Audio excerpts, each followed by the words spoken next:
Assalamualaikum warahmatullahi wabarakatuh. Selamat pagi Ananda. Apa kabar Ananda pada hari ini?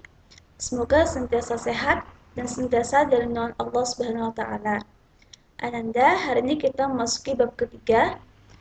Nah, untuk hari ini saya akan menyampaikan materi tentang perumusan dan pengesahan Undang-Undang Dasar Negara Republik Indonesia tahun 1945.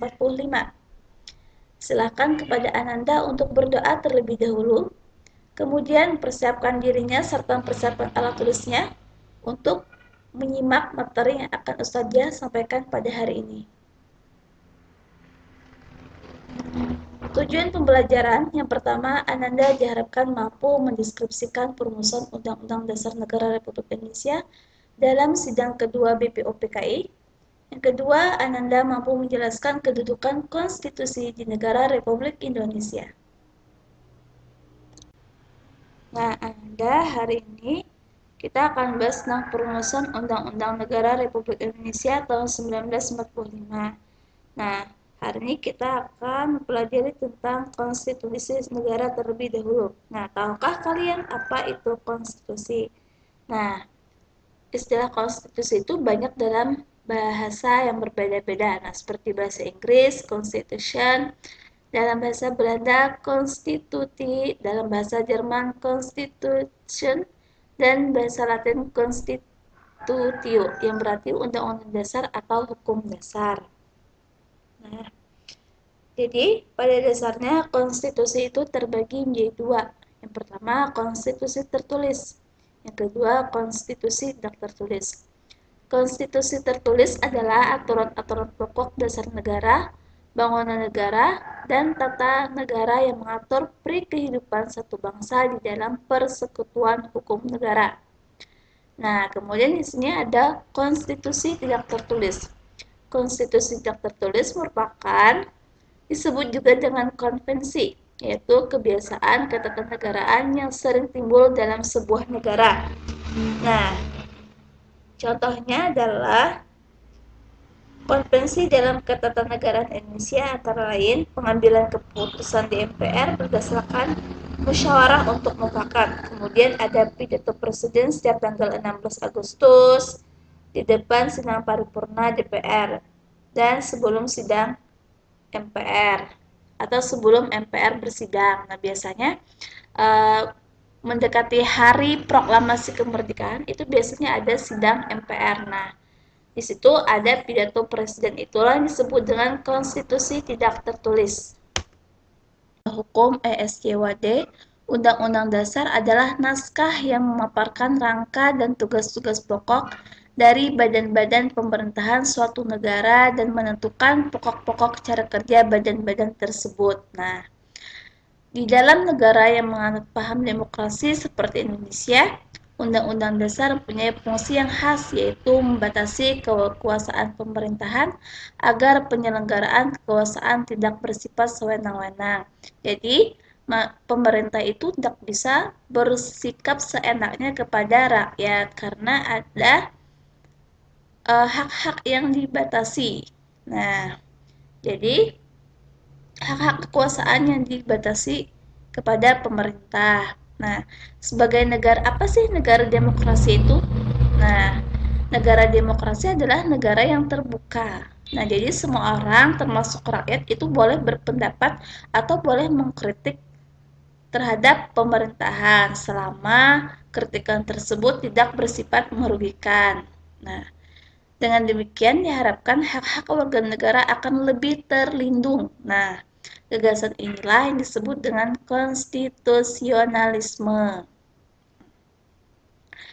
Negara Indonesia menganut paham konstitusionalisme sebagaimana ditegaskan dalam pasal 1 ayat 2 Undang-Undang Dasar Negara Republik Indonesia tahun 1945 yang berbunyi, kedaulatan berada di tangan rakyat dan dilaksanakan menurut Undang-Undang Dasar. Nah, salah satu bukti kedaulatan berada di tangan rakyat yang diterapkan di Indonesia adalah adanya sistem pemilu. Nah, sistem pemilu ini kan rakyat memilih pemimpinnya.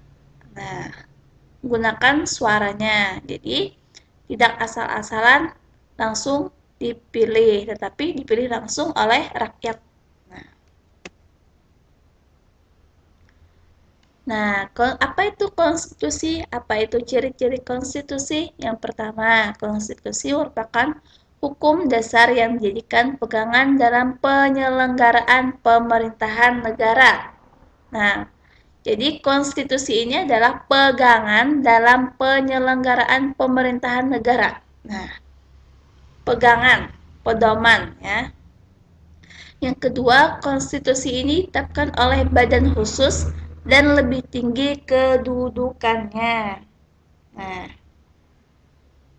jadi konstitusi ini bukan undang-undang biasa, tetapi sifatnya itu khusus dan lebih tinggi kedudukannya.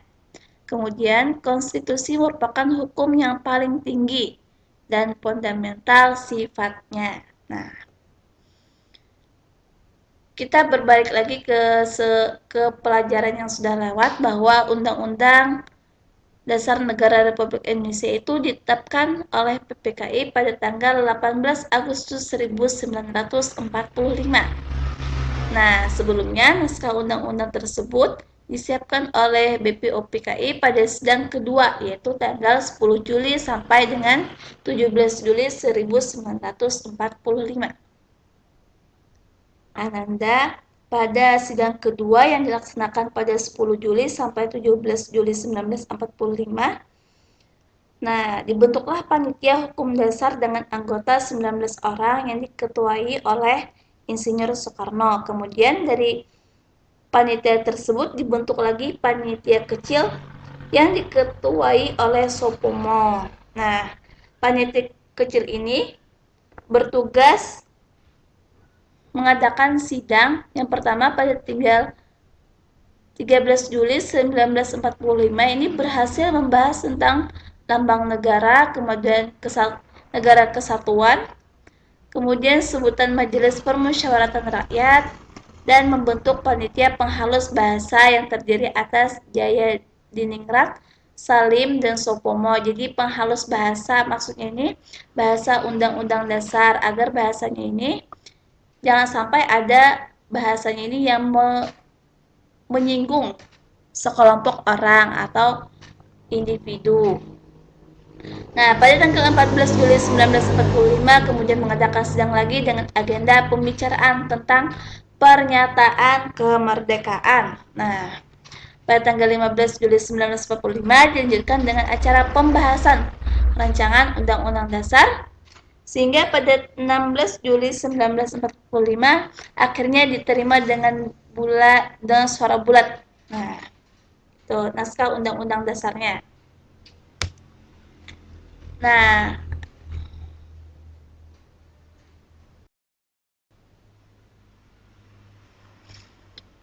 Ananda, selanjutnya untuk internalisasi ayat Al-Quran, ini sesuai dengan Quran Surah Al-Imran ayat 159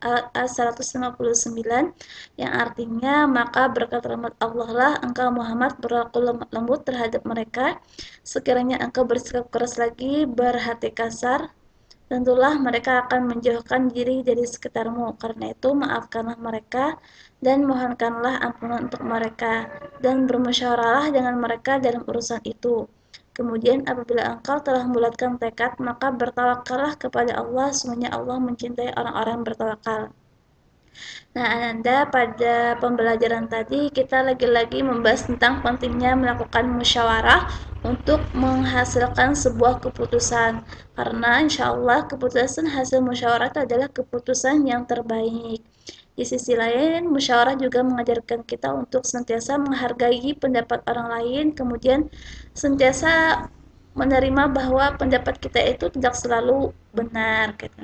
Artinya kita membutuhkan masukan dari orang lain untuk memutuskan suatu keputusan, apalagi keputusan tersebut merupakan keputusan untuk orang banyak. Nah, mungkin itu Ananda yang bisa Ustazah sampaikan untuk pembelajaran hari ini. Terima kasih atas perhatian Ananda semua. Silakan jikalau ada hal-hal yang ingin diskusikan, bisa kita diskusikan di grup. Terima kasih Ananda. Wassalamualaikum warahmatullahi wabarakatuh.